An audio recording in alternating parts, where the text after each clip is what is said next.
Welcome to Grief is the New Normal. I'm Dr. Heather Taylor, a licensed psychologist and grief specialist, here to help change the conversation about grief and build community and connection while we all adjust to this new normal we are living in. This podcast is for you if you are grieving or if you're supporting someone in a season of grief. I'm glad you're here. Welcome back, grief community. I am thrilled with our guest today. I just feel so excited to have this conversation with Ellen. Ellen, do you mind introducing a bit about yourself, a little about your background, and what you do? Yeah, absolutely. Thank you so much for inviting me here to talk today. I am a therapist. My specialty is sex therapy. And what that means is that I talk to individuals and couples about sex, but about all the things that can impact sex, meaning literally their entire lives.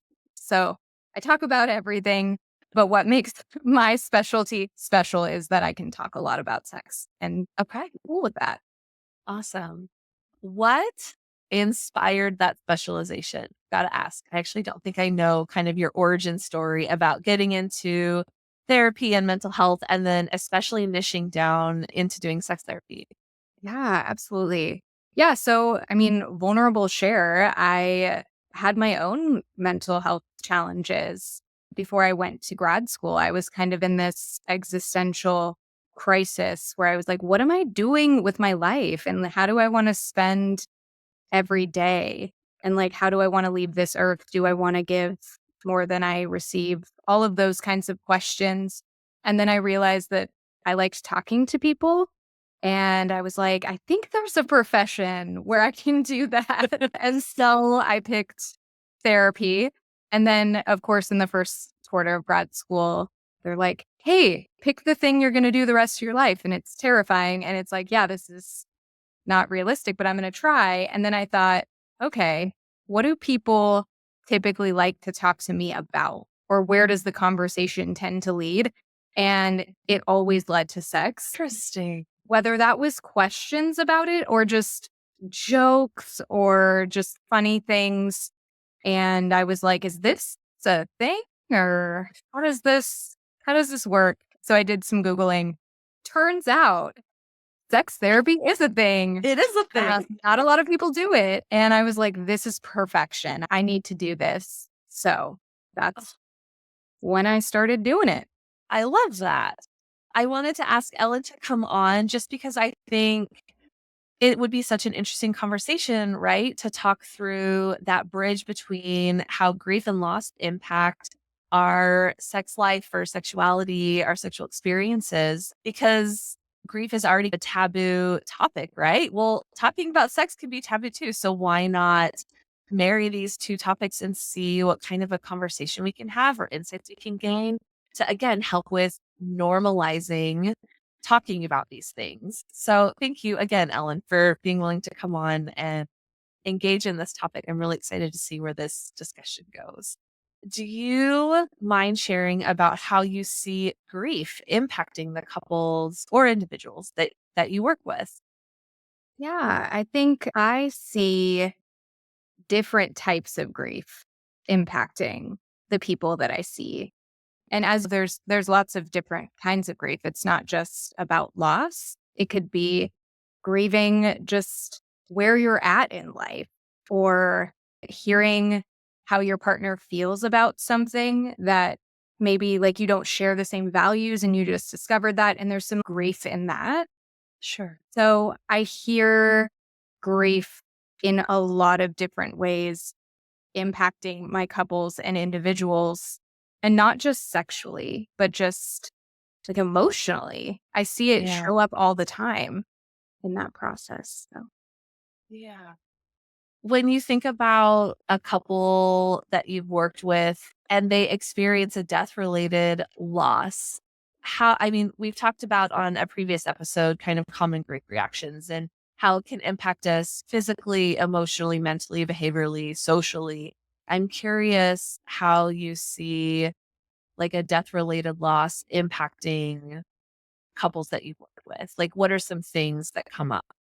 Yeah, I've seen it impact my couples in different ways. I think the assumption is, okay, if you're grieving, you maybe aren't going to feel like you want to have sex or be intimate with your partner. But I've actually seen people feel the other way. So I've seen people actually have an increase in their libido during this time, and I've seen people feel like the last thing they want to do is be touched. I've seen that impacted by my couples in both of those ways.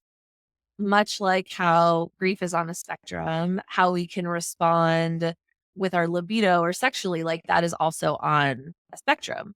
Yes, Like absolutely. there's not just one assumed response. It could go Yeah. different directions on different days and different seasons. Yeah, absolutely. Well, and I think too, like when you see it go the other direction in terms of an excess libido, and I'm not just talking about like a gentle rise where you're like, oh, I could be interested, but more like a hyperactive libido, like you're Right. seeking that sexual connection.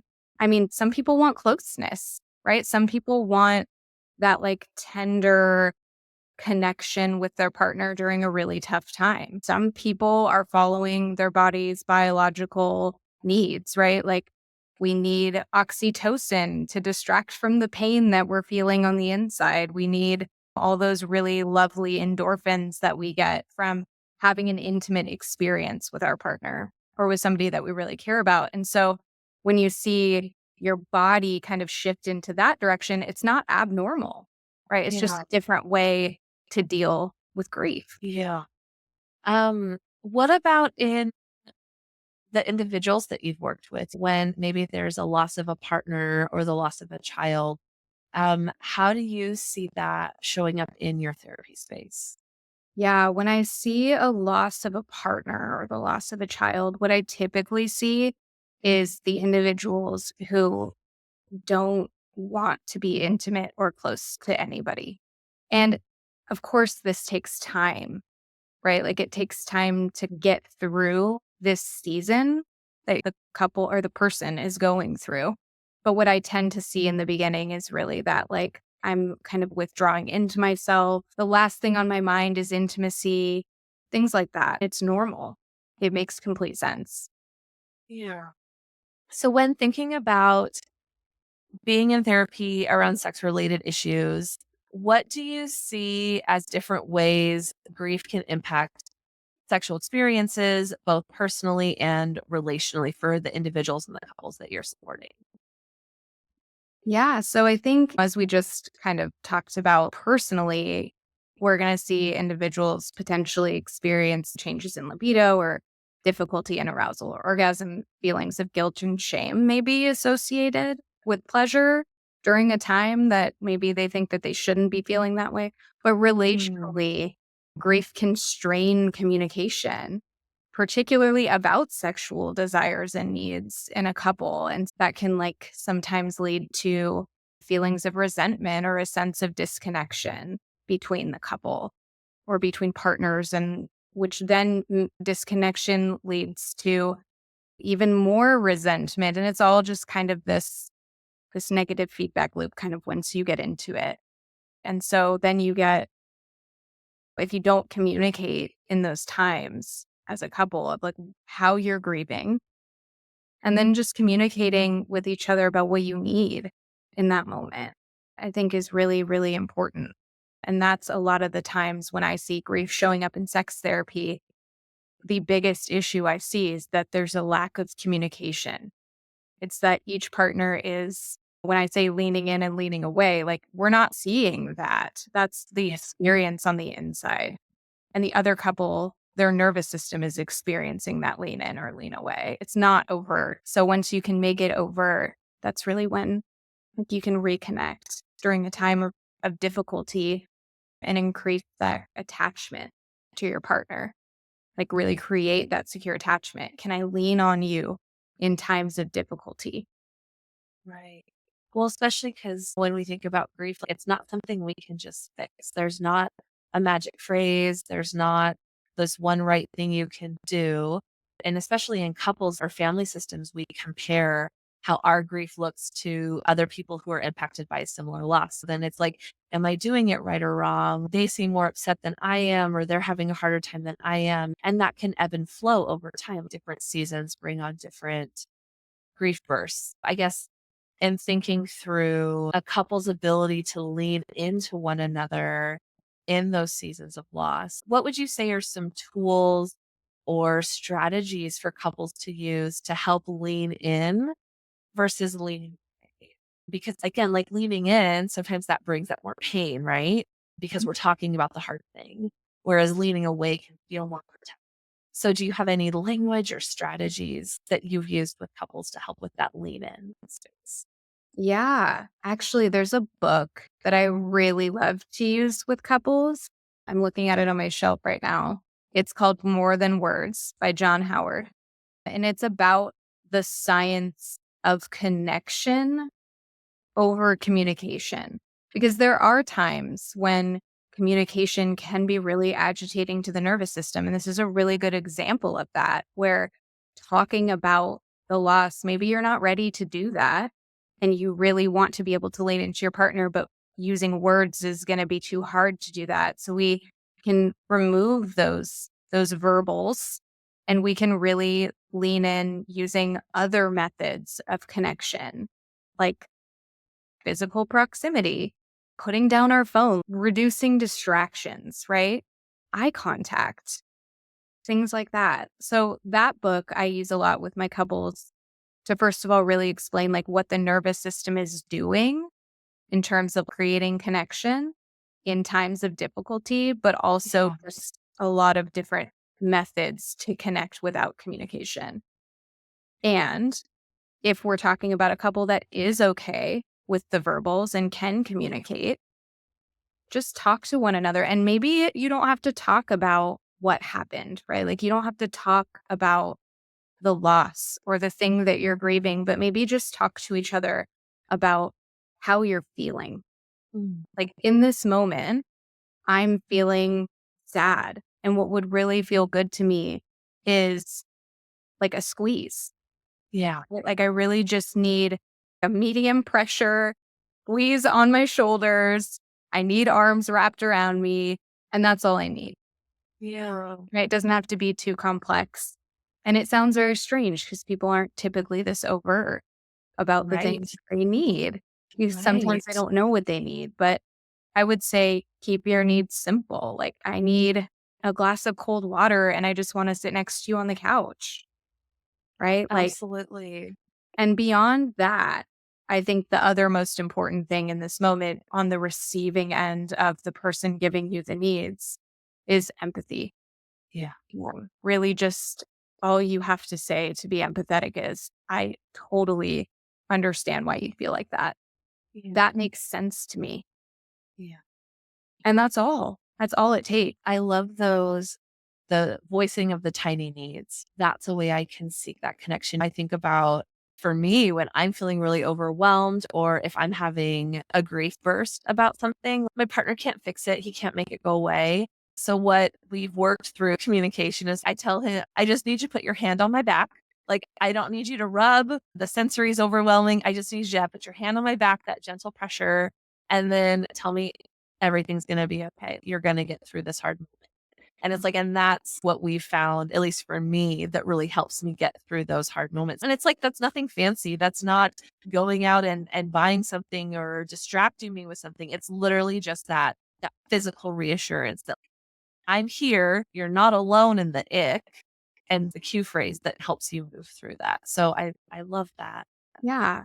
I think the number one thing I see in couples therapy is the partner going, I don't know how to fix it for them, right? Like they're voicing their I feel statement and the other partner's like, well, what do I do with it? And I'm like, Yeah. oh, nothing. You don't have to do anything, right? Like all you have to do is say, that sounds hard. Yeah.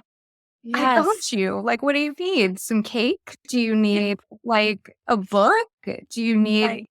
to go for a walk? Do you need sensory deprivation headphones? Right? Like the simple things, paying attention to your own body and voicing what your body needs in that moment. And it's nothing fancy or mind blowing. And it's typically something that the other partner is able to provide. Absolutely. Yeah. Yes. Yes. The how can I fix that statement? That always makes me think of sitting down with your partner and they're venting about something or upset about something. And it's like, okay, do you need me to put my problem solving hat on? Or do you need me to just like sit here and validate that that sucks? And I think with grief and within couples, that's so important to remember that with loss, we can't fix it. So how do we have enough distress tolerance within our own self, our own bodies to show up, be in those hard spaces and just validate that it sucks because we Hmm. can't rescue them from it. No, you really can't. You really can't. But the nervous system it's its own animal, right? Like all it Right. wants is like the very basic survival needs. Like it just needs to feel like it's safe in whatever moment that it's in. And if that's, oh, I can feel your body heat on my shoulder sitting next to me, and that's enough for me to feel safe. Like that's great. Yeah. It's just learning how to I guess voice those things that I find Yeah. couples have the biggest challenge with is like being able to just say, I just want you to like not hold my hand, don't rub my back, but instead just sit next to me and I just want to feel the warmth of your knee on my knee. Yes. Because like you said, it doesn't have to be big. It can be No. just, yes, I love that. Tiny moments of connection. I think those are so lovely. Yes, Yeah. absolutely. Switching gears a little bit, when we think about how grief evolves over time, there's going to be shifts in that need. And just it's important to normalize that, right?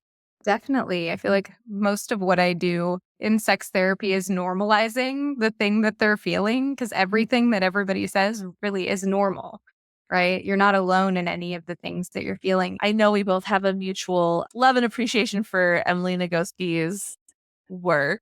And I think maybe that could be a helpful thing to share a little bit about understanding the gas pedal and the brakes and how that can change over time and that curiosity piece, if you don't mind elaborating on that a bit. Yeah, actually, that is a good reminder of something I wanted to bring up is the sexual excitation system and the sexual inhibition system.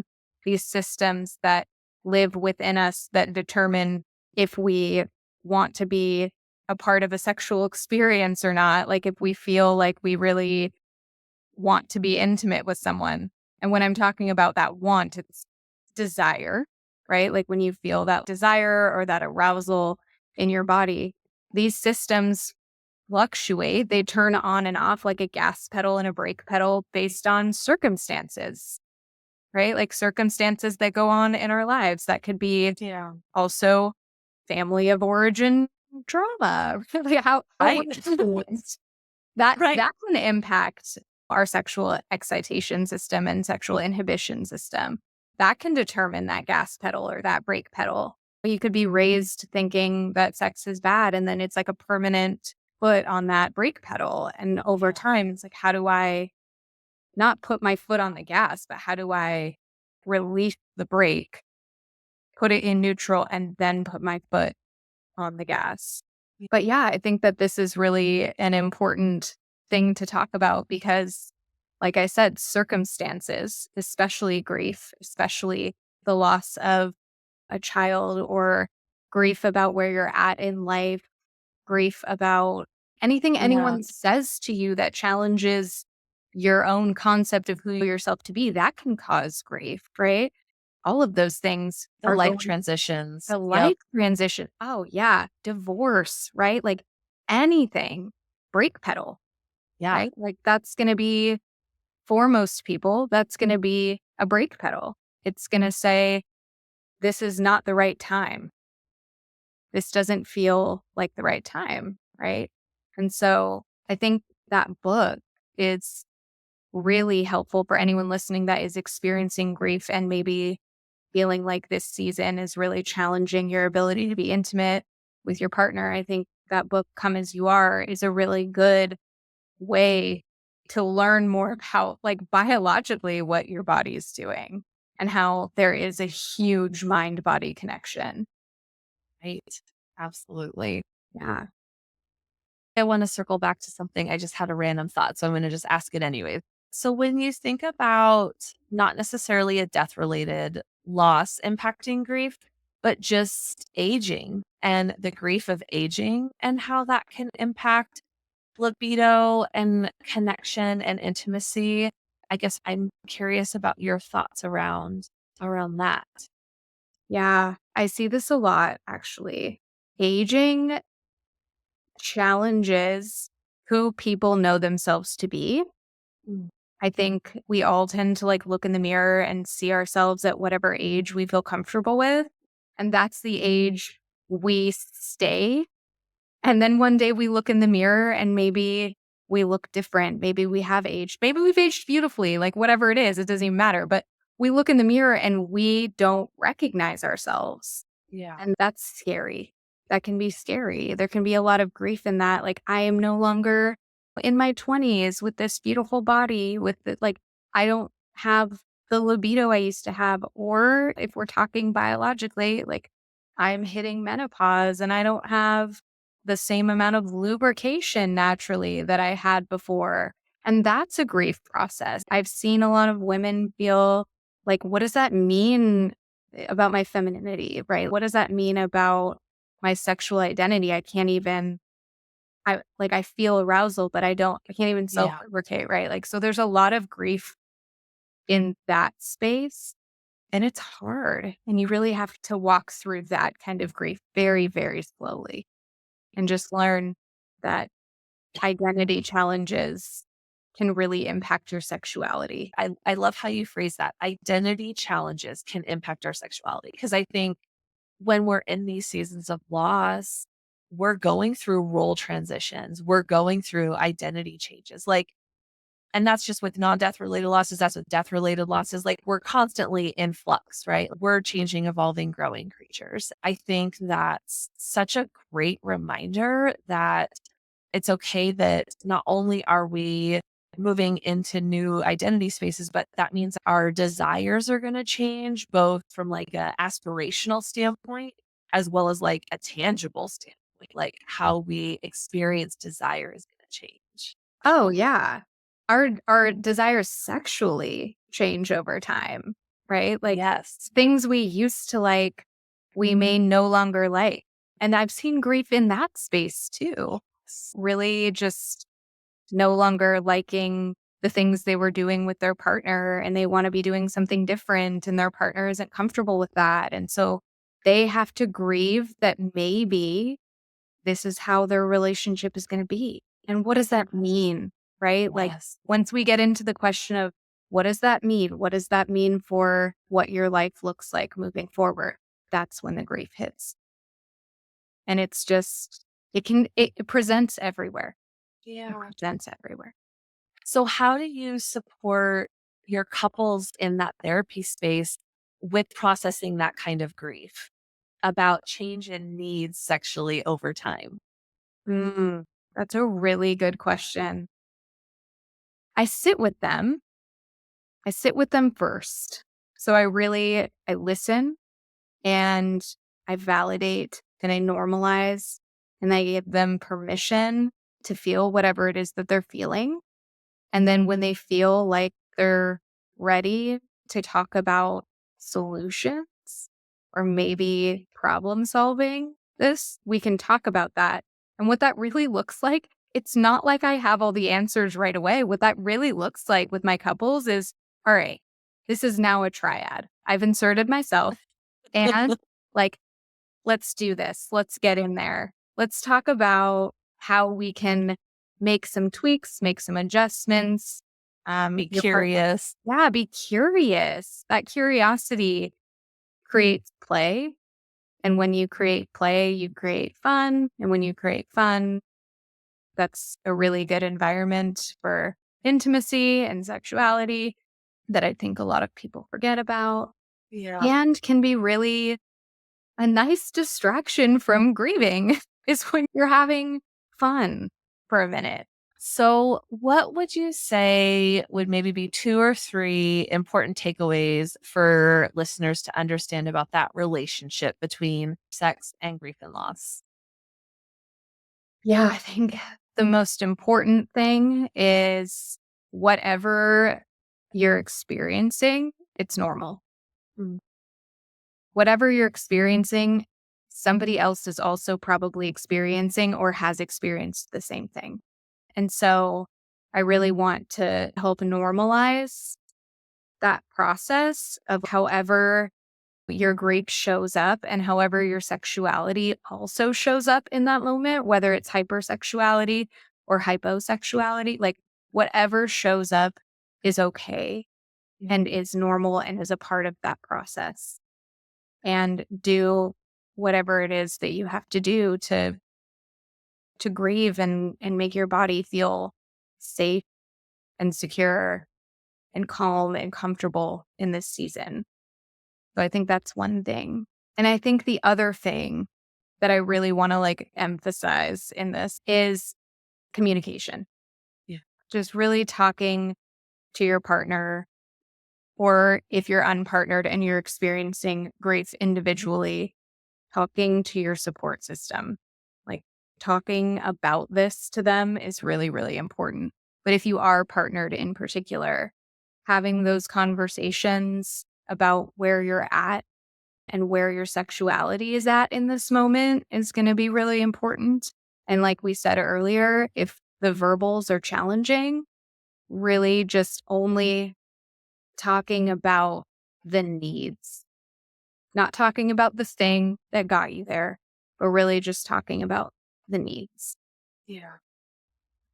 So, is there anything that I haven't asked you about that you wanted to touch on today or that felt important for our listeners to know? I don't think so.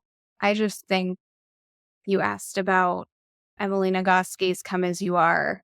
And I really want to emphasize that that is such an important book when thinking about grief and sexuality, because it really can help you understand biologically what's going on in your body. And it's not something made up and it's not something vague. Like we actually have these systems in place that exist for a reason.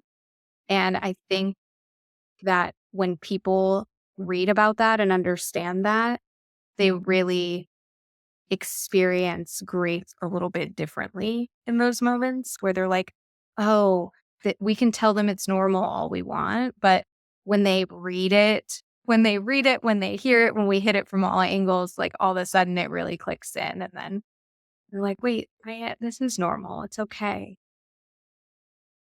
Yeah. So, you are in private practice. How can our listeners get a hold of you if they're interested in working with you or collaborating with you? What's the best way to get in touch with Yeah, I own the Wellness Collective.